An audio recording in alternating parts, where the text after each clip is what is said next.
mas malaki po yung kinikita ng politiko dito sa unprogrammed and insertions. Bigyan ko na po kayo ng example.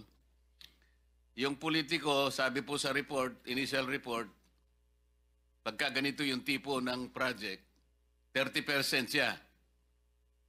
Yung bidding back and losing bidders, inaayos po yan That's 5%. Project implementation, andyan na yung DE, at saka yung kakutsaba, quality control, 5%. And then, DE and others, 5%. Quality control, 2%. Meron pang COA, 1%. Madam COA, this is an open secret. Regional directors and USEC through the DE, 4%. Contractors tax, 7%. Contractors profit, 15%. Tsaka yung royalty. Ito po yung panghiram-hiram ng mga lisensya. 5%. Alam mo total, Madam Secretary? 74%. Ang natitira po sa project, 26% na lang. O ibig sabihin po, kung ang flood control project is 100 million, ang talagang magagamit is 26 million. Talagang walang mangyayari po sa atin.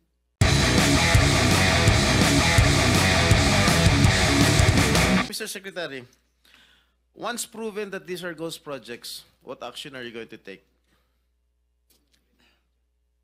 We will file all the necessary charges, Your Honor. Ghost projects, actually, sabi ko nga, anybody who is involved in the implementation of that kind of a project has to be answerable. Pagkatapos na mawala yung pera natin, nawala yung pera ng gobyerno. Well, unfortunately, Your Honor, this is... Ito bang mga these municipalities that have mentioned, nabayaran na ba yung itong Wawaw builders? Bayad na ba? Please check your Yung mga records. projects na na-complete, Mr. Yung mga projects that have been filed, palagay ko na nabayaran na po lahat to. So, Except when will for- we expect your investigation to finish? Probably in a couple of weeks, or next week, Your Honor, we just have... And who is in charge of inspecting the quality control in the province of Bulacan? Right now, Your Honor, I have relieved the entire district office. Oh. I have relieved the Yes. entire district office and the Assuming regional... that you have relieved all your officials, who is this person who is in charge of inspecting the quality control in Bulacan before you relieve them?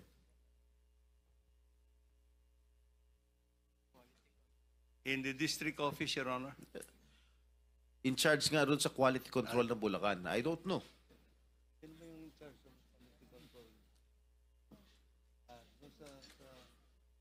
Your Honor, just may I have to consult.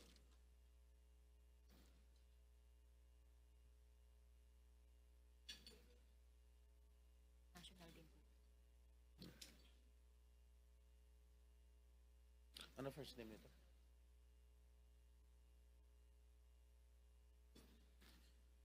I was just informed, Your Honor, sorry about that.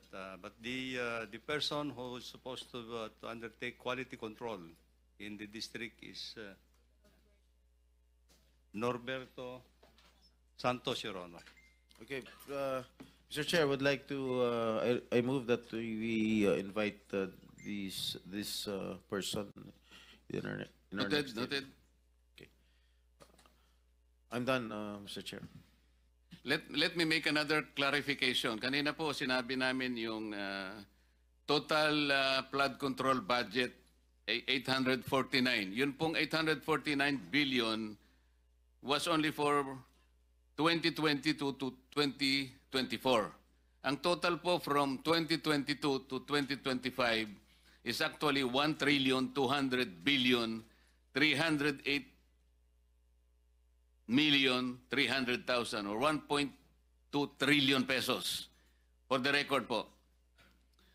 Let me now shift to Senator Tulfo for a very, very few questions.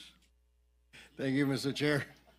Mr. Chair, may we invite the COA district head in First District in Bulacan and the Bulacan DPWH First District Alcantara to be present next hearing, Mr. Chair.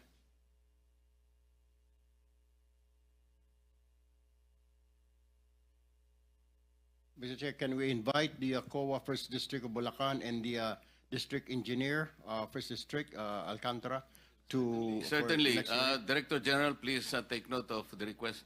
All right. Now let me direct my question to the Department of Public Works and Highways. Mr. Secretary, based on the list released by the President, there are top provinces with flood control projects. Okay? Pero they're not on top of the list na flood-prone area, like Cebu with 414 flood control project, Isabela 341, Albay 273, Leyte 262, Camarines Sur 252. Tinitignan ko po itong listahan. Wala po sila dito sa top 10 flood-prone province. Ang number 1 po dyan, Pampanga, Nueva Ecija, Pangasinan, Tarlac, Bulacan, Metro Manila, Maguindanao, North Cotabato, Oriental Mindoro, Ilocos Norte. Ang tanong ko po, Mr. Secretary, ano po sinunod ho natin dito? Yung hazard mapping po ba? O sinunod natin yung politiko kung saan niya gustong ilagay yung pondo niya? Mr. Secretary. Your Honor, as I have explained, actually po, yung paglalagay po ng projects, ng flood control projects, under the National Expenditure Program po ito, no? Under the National Expenditure Program, meron po kasing allocation for each engineering district. Allocation po. And then, if you say there is a 1 billion allocation for a engineering district, ang policy po namin dito is 70% of that should go to the core program of the department, which is National Road Program Management and bridges, and of course flood control projects. So, ito po yung core program ng department. So at the end, these are prioritized. And 70% of the 1 billion, as I said, 1 billion, theoretical 1 billion, can be allocated for local infrastructure. So in the allocation of that 70%, it's all up to the priorities in that district where to put the allocations, either in roads or flood control, Mr. Chairman. So at the end of the day, ang kwan po nito is actually, we, as I mentioned, it has to go through the process of the projects would have been included in the regional budget proposal. Kaya nga, Mr. Chair, bakit po napakalaki naman ng pinondo po dito sa mga probinsya na ito, when in fact, wala ho siya sa top 10 list ng flood control. Billions po yung pinondo. Ano po ang basis, legal basis po, na pondohan itong 5 probinsya na ito na hindi naman po flood prone sila, Mr. Secretary? Ito po kasi yung situation, Mr. Chair. As far as the National Expenditure Program that is submitted, these are equitably distributed amongst all the legislative and engineering districts. However, Mr. Chair, I think we know that actually after the General Appropriations Act, marami po yung mga projects that are included. I understand that, Mr. Chair, pero yun nga po, ibabalikan na lang ho natin yan because ang tanong po natin, napakalaki naman po ng pondo at saka napakaraming flood control projects ng mga lugar na ito. Hindi po ba ninyo nasilip ito nung nilagay po ninyo sa NEP? Didn't you check man lang or ask as you're planning or whoever is in charge na kailangan natin lagyan dito ng flood control, Cebu, blah, blah, blah.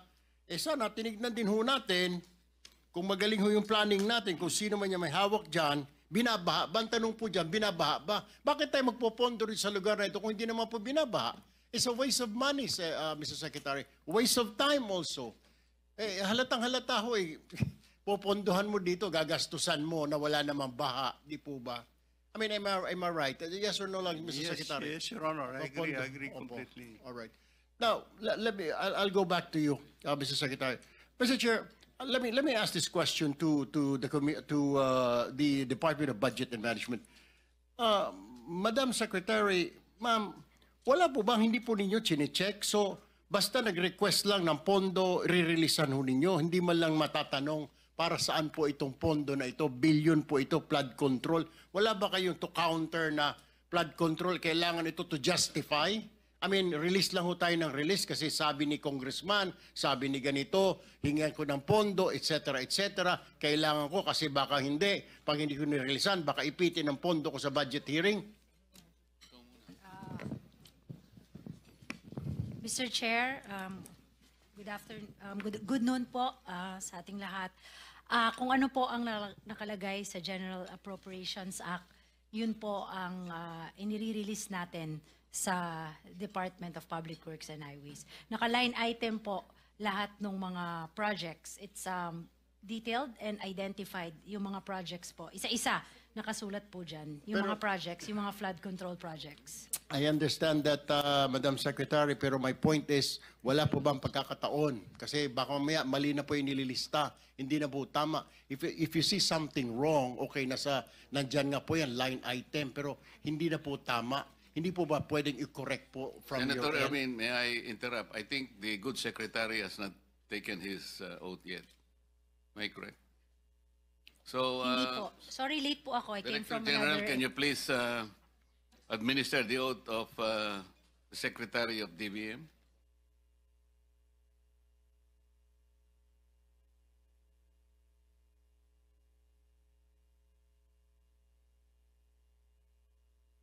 Truth and nothing but the truth in this proceeding. Proceed, Senator Erwin. Yeah, my question here is, Mr. Chair, para kay Madam Secretary, is like, tama ho, I mean, nasa line item, etc., kailangan ninyong ponduhan yan, pero hindi po ba medyo questionin man lang na nakakaduda na po dahil, teka muna, masyadong malaki ito, bobonduhan natin ito na wala namang baha dito, or at least kahit na to check lang po, counter check na baka Wala po kaming tao na kayang mag-check isa-isa ng mga projects na pinopropose ng DPWH Ano But po. do you have the mandate to do that? Wala din po eh. Yun ang sabihin mo. Wala rin po. Opo. Wala po. Okay. Okay. Now, let me move to the Commission on Audit naman. Ito pong can you identify contractors, isa commissioner, with repeat adverse audit finding who still continue to receive new projects? Meron po ba kayo listahan na itong contractor ito blacklisted, itong contractor na ito substandard? Meron kayo? Wala. Sir, meron po kaming ongoing list, sir. Pero as to yung mga blacklisted contractors po, manggagaling po kay DP. Pero meron na din po kaming parang database, sir, na ginagawa po ngayon. And yung data po ngayon ay nasa 2022 to 2024 na po, sir. Alright. Balikan ko po si Secretary Bonoan. Mr. Chair, Mr. Secretary, ano po, wala po kayong list. Kagaya po nasabi ni Senator Raffy kanina, na isa lang po ang kuan, pero lahat pumasa, isa lang ang blacklist nyo. Of this 15, lahat po ito good performance so ito since 2022, lahat po nagawa nila, na kumpleto nila yung project? As far as our monitoring records are concerned, Mr. Chair, this is completed naman yung sa records namin, no? Completed. As far as the central office records are concerned, actually, I'm not saying that in the field this could be a different story, but actually in our monitoring records in the department, they are completed because completed po lahat yung records, completed po. Completed, pero what I'm saying is like, hindi nyo sigurado sa inyo, sa main office, lalo na yung office mo, kung yung proyekto kagaya na pinakita ni Chair Marcoleta kanina, yung wasak o durog na tulay or whatever it is, yung embankment, hindi ho ninyo monitor yan? Kasi, Hindi.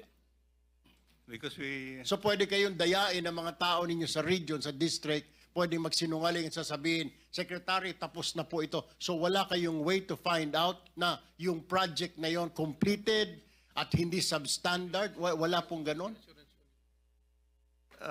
Well, we rely actually on the data that is fed to us, actually, the central office, Your Honor, at that point in time. No? But, This data, Mr. Secretary, you're just relying sa mga tao ninyo sa field, sa district engineer, Yes, Your sa Honor. regional director. Yes, Tama Your- po? Tama po. So, ang ibig niyo pong sabihin, yung dadaan ng kuntulay, kung pupunta ako sa probinsya ngayon, hindi ko sigurado kung safe po ba yun, talagang matibay ba yun, because you're just relying. Paano kung substandard po yung tulay?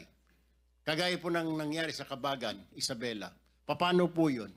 How? How will you know? How will I know? Na driver mo, kasama ko, pamilya ko, mag-out of town kami, long weekend pa naman, next week, this Thursday. Paano pala, kung substandard pala ho yung tulay na yun? Let's not talk about flood control muna. Let's talk about these projects. Kung hindi po ninyo na-monitor, at yung umaasa lang kayo sa mga tao ninyo, how are we going, ika nga, masasabi natin na safe yung kalsada na yan, safe yung tulay na yan? Kung umaasa lang po kayo sa report ng district engineer, project engineer, regional director, may kutsabahan ho yan eh. Let's face it, alam niyo naman ho, may kutsabahan. Tama po ba? With your RD, DE, project engineer, at saka contractor, may kutsabahan na yan, Mr. Secretary. Your Honor, I think your premise is correct. That I think at the central office, even me, I would just have to rely on the authenticity of the reports that come to me actually from the field offices, you know, all over the country. Okay. So until such time that there's a report. There is a report that will come to me that hindi tama, then that's the time that I have to have an action on it, Your Honor. My last question, Mr. Secretary, to give way to our colleagues here. Mr. Secretary, alam niyo, namomonitor niyo ho ba na karamihan sa mga RD ninyo at district engineer ay mga kontratista din? May mga construction company? That they have construction firms? Hindi po. This is one thing that I want to unearth actually in this process, Your Honor. Hindi nyo na rin ba narinig yung in-house construction, Mr. Secretary? Kami na lang gagawa, kagaya po na nangyari sa akuan. Kami nang gagawa, ako nang gagawa dahil ako district engineer. Kasi may construction company. Hindi nyo rin po naririnig yung in-house construction na yan? You are asking whether Yes. there are district engineers who are contractors? Yes. Will you not also ask how many congressmen are contractors? Mamaya pa yan sa second round, Mr. Chair. Dito muna sa second round yung tatanungin ko. Second round. Yes. Go ahead, Mr. Secretary. Well, I cannot ascertain anything, but I think honestly I have heard of this one. Ang huli na lang, I'm sorry, Mr. Chair, I lied to you. Na meron po ba kayong mga lifestyle check? Kahit in your inter lang sa office ninyo na baka yung mga undersecretary natin, 5 yung bahay dyan sa Corinthians, yung ilang USEC natin, may mga eroplano, may mga yate. May ganun ho ba? Wala rin. Your Honor. Wala rin. Okay. Kasi sir, sabi for now, kay kami nag-uusap-usap dito, sa DPWH mo rin makikita ang pinakamayaman na opisyal sa ating bayan. The Department of Public Works. Dati po, Bureau of Customs. Ngayon, Department of Public Works and Highways na. Dahil billion po pinag-uusapan. But anyway, thank you po, Mr. Chair. I yield the floor. Second round na lang po ulit. Sandali lang po ito, no? Bago ko makalimutan, Madam Secretary of the DBM, will you be able to submit to this committee the flood control projects budget from the unprogrammed funds and BICAM insertions starting from 2023, 2024, and 2025? Yun lamang unprogrammed and BICAM insertions, flood control projects. Kasi po, Kaya gusto naming emphasize ito. Mas malaki po yung kinikita ng politiko dito sa unprogrammed and insertions. Bigyan ko na po kayo ng example. Yung politiko, sabi po sa report, initial report, pagka ganito yung tipo ng project, 30% siya. Yung bidding back and losing bidders, inaayos po yan That's 5%. Project implementation, andyan na yung DE, at saka yung kakunsaba, quality control, 5%. And then, DE and others, 5%. Quality control, 2%. Meron pang COA, 1%. Madam COA, this is an open secret. Regional directors and USEC through the DE, 4%. Contractors tax, 7%. Contractors profit, 15%. Tsaka yung royalty. Ito po yung panghiram-hiram ng mga lisensya. 5%. Alam mo ang total, Madam Secretary? 74%. Ang natitira po sa project, 26% na lang. O ibig sabihin po, kung ang flood control project is 100 million, ang talagang magagamit is 26 million. Talagang walang mangyayari po sa atin. Kaya ko lang po tinatanong, sana padala po ninyo 2023, 24, at saka 2025. We will furnish the committee, Mr. Chair. Okay, tas follow up lang po, salamat po. Follow up po kasi may valid po yung point niya kanina. Identified na po natin yung 11 probinsya na flood-prone areas per the National Adaptation Plan of the Philippines 2023-2025. Bakit po 5 lamang na probinsya ang napagtuunan doon sa flood-prone provinces na yon? At ang napagtuunan po ninyo, wala po doon sa listahan na yon, is Cebu Province, 414 projects. Isabela, wala din po doon, 341 flood control projects. Albay, 273 flood control projects. Wala din po sa listahan yon. Leyte. Ba't ka napatingin sa akin, Senator Migs? Leyte. Wala din po sa listahan. 262 projects. Senator ba, Tarlac, kasama kaya okay lang naman? Kasi pareho kaming Tarlac 258 lang. Kung ikukumpara sa Cebu na 440. Camarines Sur, wala po. Camarines Sur, wala. 252. What is the logic, Mr. Secretary? Ang tinatanong po niya kanina, kung nandito lang, wala tayong po problemahin. Whatever equity you have been trying to project, well, equity. Logic. What is the logic? Wala sa flood. Ba't ka maglalagay doon? Hindi nga sa kasali. Para ba nga nangyari, Mr. Secretary? Hindi naman siya nagugutom. Doon ka nagbigay ng pagkain. What is the logic? Malalaki po ito Well, excuse me, Your Honor, as I've been trying to explain actually, these are actually, first of all, in the National Expenditure Program that we submit, these are the priority projects that are processed actually in the field, no? In the field.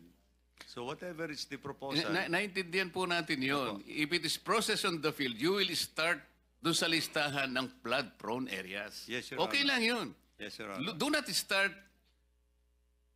with the areas na wala naman pong panganib ang pagbaha. Questionably po yun So dito po makikita talaga yung talagang walang coordination. Kahit ang natutupad na lang talaga rito yung mamaya sasabihin mo kung sino-sino because you have to name names. Sabi mo kanina, ikaw ang nagpanukala nito.